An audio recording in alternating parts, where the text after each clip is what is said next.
ചേരമാൻ മാലിക് മൻസിൽ ഓർഫനേജിൽ മന്ത്രി ഒ.ജെ. ജനീഷിന് സ്വീകരണവും computer lab ഉദ്ഘാടനവും നടന്നു. മന്ത്രി ഒ.ജെ. ജനീഷ് ഉദ്ഘാടനം ചെയ്തു.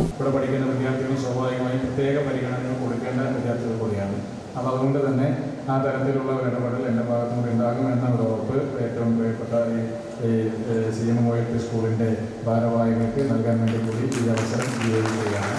വളരെ ചെറിയ കാര്യങ്ങളാണെങ്കിൽ കൂടി ചെറിയ കാര്യങ്ങളാണ് നമുക്കിവിടെയൊക്കെ ചെയ്യാനായിട്ട് സാധിച്ചിട്ടുള്ളൂ. പക്ഷേ അത് പലപ്പോഴും ചെയ്യാനുള്ളൊരു ഫോളോപ്പും മറ്റു കാര്യങ്ങളൊക്കെ പുറകിലേക്ക് പോകുന്നതിൻ്റെ ഒരു പോരായ്മ നമുക്ക് എല്ലാവരും സംഭവിച്ചുകൊണ്ടിരിക്കുന്ന ഒരു കാര്യമാണ്. ജനപ്രതിനിധികൾ മാത്രം വിചാരിച്ചുകൊണ്ട് ഇന്നത്തെ കാലത്ത് സമൂഹത്തിൽ മുന്നോട്ട് പോകാൻ സാധിക്കില്ല. സർക്കാർ മാത്രം വിചാരിച്ചാൽ മുന്നോട്ട് പോകാൻ സാധിക്കില്ല.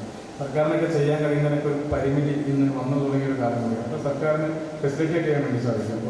പുതിയ സംരംഭങ്ങൾ വരാൻ, സ്കൂളുകൾ വരാൻ, കോളേജുകൾ വരാൻ, പുതിയ വ്യവസായങ്ങൾ വരാൻ, അതിലേക്കൊക്കെ അതിൻ്റെ ഭാഗമായ ആളുകൾക്ക് ഉപയോഗിക്കപ്പെടാനും അതിൻ്റെ ഭാഗമായിട്ട് തൊഴിലെടുക്കാനും പണം ഉണ്ടാക്കാനും ജീവിക്കാനും കഴിയുന്ന രീതിയിലേക്കൊരു വ്യവസ്ഥയൊക്കെ കുറെ കൂടി മാറി വരുന്നൊരു സമയം കൂടിയാണ്. പക്ഷെ ആ സമയത്തൊക്കെ തന്നെ അപ്പോഴും കൃത്യമായ ഇടപെടലുകളും ഫോളോപ്പൊക്കെ നമ്മുടെ ഭാഗത്തുണ്ടായാൽ മാത്രമാണ് ഏതൊരു പദ്ധതിയും പ്രൊജക്റ്റ് വിജയിപ്പിച്ചെടുക്കാൻ വേണ്ടി സാധിക്കുള്ളൂ. അപ്പോൾ നമ്മുടെ ഈ സ്കൂളിനെ സംബന്ധിച്ച് കുറച്ചേറെ കാര്യങ്ങൾ എന്നോട് അധ്യക്ഷൻ അവിടെ എഴുതിയിരിക്കുന്ന സമയത്ത് ഞാൻ എന്നോട് സ്വകാര്യമായി സംസാരിച്ചപ്പോൾ സൂചിപ്പിച്ചു. നേരത്തെ ബാബുക്ക് കുറേയേറെ കാര്യങ്ങൾ അതെല്ലാതെയും വേറെ പറഞ്ഞു.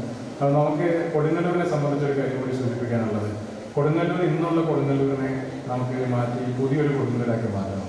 അതൊരു പുതിയൊരു കാഴ്ചപ്പാടിലേക്ക് മാറ്റണം. ഇന്നത്തെ സാഹചര്യങ്ങളിൽ ഒരു മാറ്റം ഉണ്ടാകണം. മറ്റ് മുനിസിപ്പാലിറ്റി കഴിഞ്ഞ ദിവസം പറഞ്ഞപ്പോൾ ഞാൻ മുനിസിപ്പൽ ഡെപ്യൂട്ടേഷൻ പറയുന്നത് ഞാൻ അന്നോട് പറഞ്ഞാൽ നിങ്ങൾ president doctor P K. Muhammad Rasheed അധ്യക്ഷത വഹിച്ചു. നഗരസഭാ ചെയർപേഴ്സൺ ഹണി പീതാംബരൻ വിശിഷ്ടാതിഥിയായി. മണപ്പാട്ട് ഫൗണ്ടേഷൻ ചെയർമാൻ അമീർ അഹമ്മദ് മണപ്പാട്ട് വിദ്യാഭ്യാസ അവാർഡ് വിതരണം നടത്തി. Vice chairperson Sumitha Nisaf, principal Shakeel Ahammed Khan, Sandhya Sadanandan, T M. Nasar, doctor P A. Muhammad Sayyid, P H. Moheeddeen, N A. Rafeeq, E S. Sabu, T S. Sajith, Beerankutty, Muhammad Aslam, Fathima Sehra, Abdulla, A M. Muhammad Sayyid, P H. Ziyauddeen Ahammed എന്നിവർ സംസാരിച്ചു.